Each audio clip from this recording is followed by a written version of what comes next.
Hello everyone, my name is Michael and my metric number is 298246. Today, our group will explore a topic called the relationship between happiness index and economic performance. In recent years, the concept of happiness has received increasing attention as a measure of social progress with a scope far beyond traditional economic indicators. The happiness index is a comprehensive survey tool used to assess human happiness and overall well-being. It provides a valuable insight into factors beyond material wealth such as work-life balance, social connection, and emotional satisfaction. In these studies, our group goals are to understand the trend in Malaysia, studying economic factors, and propose effective policies. First of all, by understanding the trends, we can analyze the pattern and fluctuations in happiness level and economic performance in Malaysia from 2015 to 2023. In this analysis, we will explore how the change in economic conditions affect the social well-being. Besides that, by studying economic factors, we will study how the economic indicators such as GDP, employment rate, inflation, income inequality, and so on that can affect the happiness levels. And finally, we will propose flexible strategy to improve individual and social happiness. Now, let our group members discuss this issue in depth. Thank you. Hi, my name is Lim Zing. Metric number is 298238. Today, I'm here to present an analysis of Malaysia Happiness Index from 2015 to 2023. Let's take a closer look at the traits and key moments that shaped the Malaysia's happiness over the years. We began in 2015, where Malaysian Happiness Index stood at 5.77%. This indicates that the population happiness was at a moderate level. In 2016, we saw a slight increase to 6.01%, followed by another small rise to 6.08% in 2017. However, 2018 marked a peak in the happiness index at 6.32%. This was a year of improvement, driven by the faster economic growth and stronger social support systems. Malaysia experienced such positive changes that contributed to higher satisfaction among the citizens. Moving into 2019, Malaysia Happiness Index dropped significantly to 5.34%. Its decline was mainly due to the political instability, with disagreement among politicians and worry about the future of the government. At the same time, rising living costs, particularly in big cities like Kuala Lumpur, situations like this cause the struggle for people to afford basic needs such as housing, food, and healthcare, contributed to an overall decline in happiness. In 2020, the COVID-19 pandemic further impacted Malaysia, resulting into 5.38%. This is because the government enforced strict lockdown, called MCO, to avoid further spread. So many people lose their job and businesses shut down. People face financial struggle and mental health issues, and students had problems with online learning, especially without stable internet. The pandemic had a big impact on daily life, making many people unhappy. However, by 2021, Malaysia began to experience a slight recovery. The happiness index rose to 5.71%. This shows a return to some stability. Despite ongoing COVID-19 challenges, the recovery of the economy and society helped improve people's moods. Many felt a regained sense of stability, and many were hopeful for a brighter future.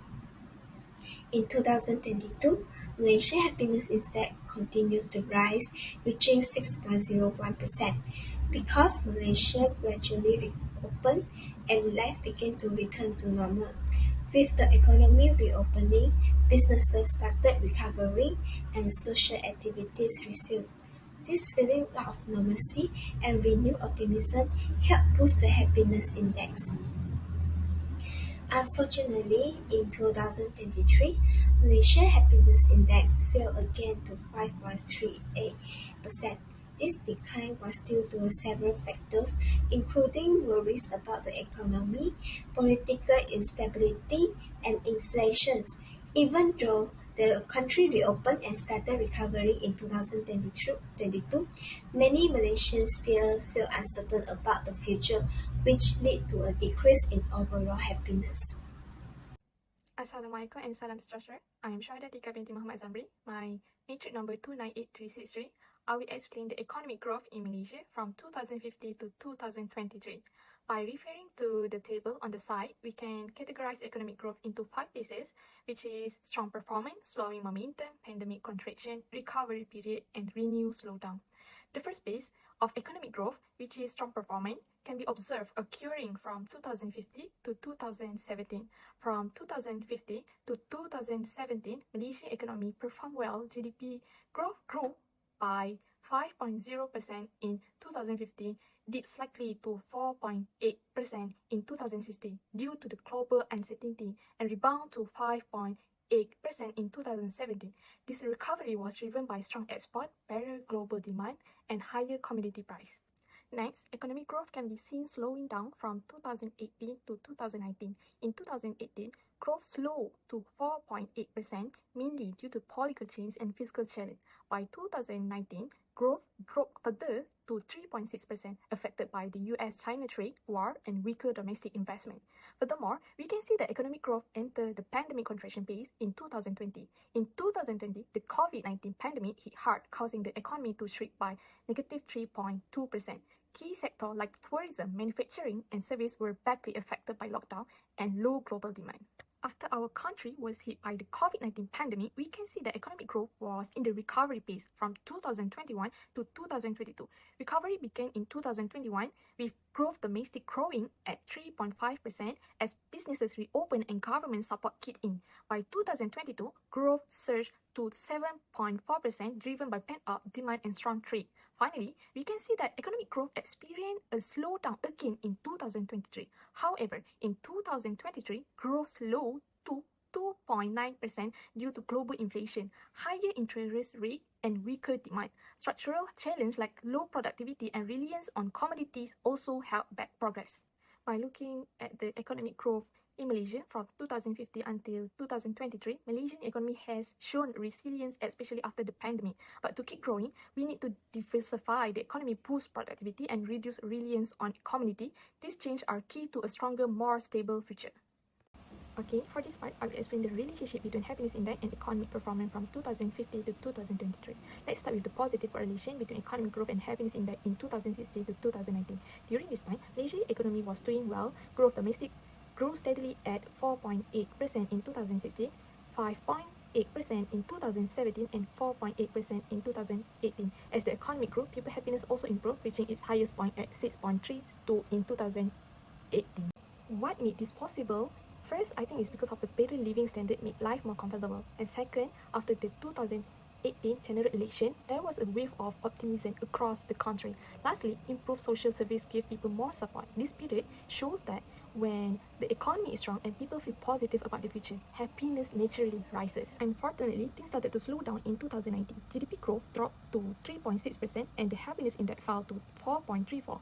Why this happened is because of the issue like political instability, inflation, and concerns about governance created uncertainty and stress for many people. Then came 2020, and we all know what happened. The COVID-19 pandemic hit. The economy shrank by negative 3.2% and happiness stayed low at 5.38.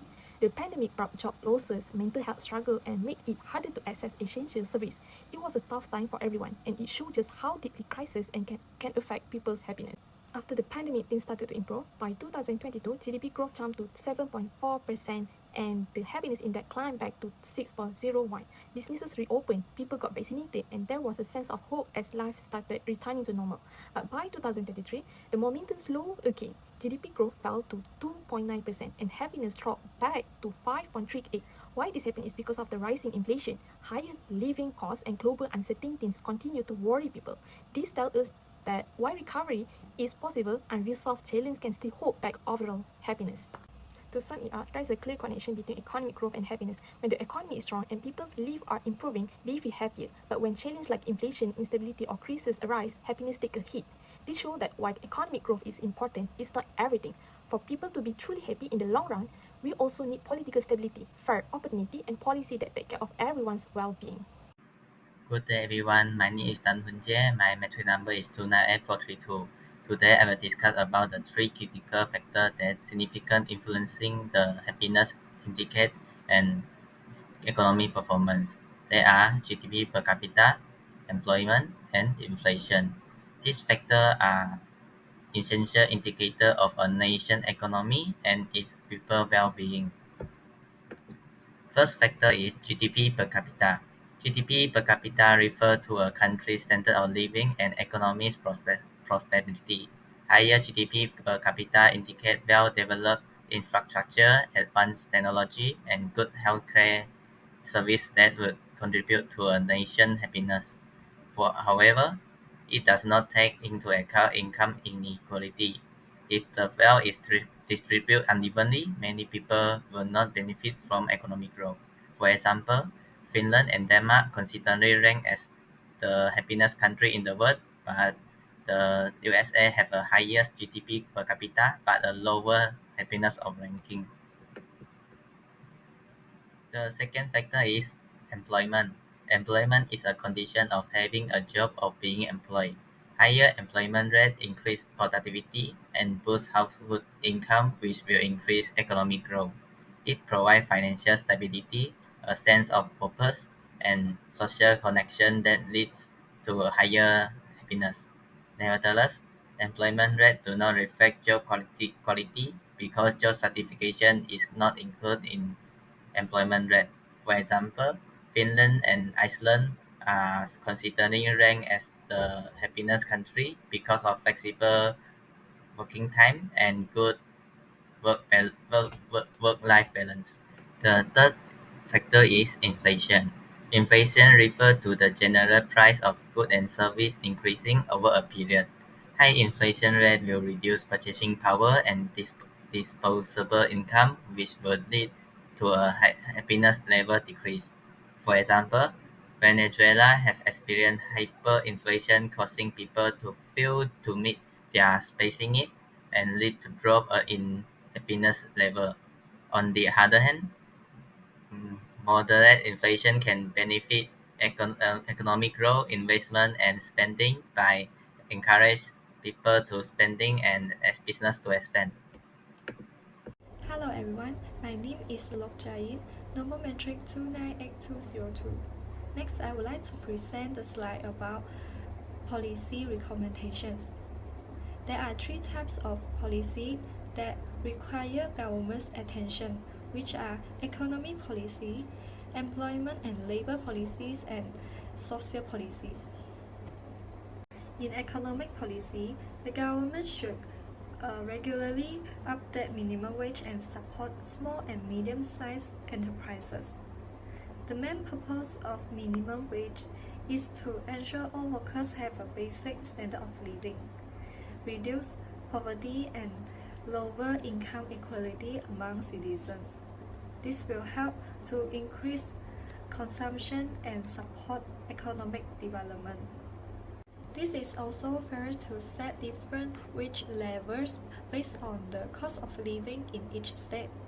Listening to the perspective of businesses, workers, and economists can make the policies be more practical and beneficial for everyone. Why the government should support SMEs? Because they employ the majority of Malaysia's workforce. So, to help SMEs, the government can strengthen the technology transformation funds to boost productivity and manage rising labor costs. Additionally, the government can reduce barriers to international market by offering export subsidy, custom tax reduction, and support for market research. When the government supports SMEs, it will indirectly create more job opportunities and fosters a positive economic environment. Next, focusing on employment and labor policy may enhance employees' happiness. So the government should encourage the businesses to offer flexible working hours to meet employees' needs, particularly for women to balance their work and life. At the same time, The government established laws to define workers' rights and obligations. It will help to promote labor force participation and increase employees' productivity. To support workforce development, the government can also establish skill training and lifelong learning, supporting skill training with educational institutions to help workers adapt to market needs. Moreover, the government can also implement the lifelong learning initiative that offer flexible courses for employees to continue education while employed. Therefore, the employee will increase their confidence and stay competitive in the job market. Last but not least, social policy can enhance citizens' well-being through healthcare accessibility, housing affordability, and access to education. The government should increase funding for public hospitals, especially in rural areas.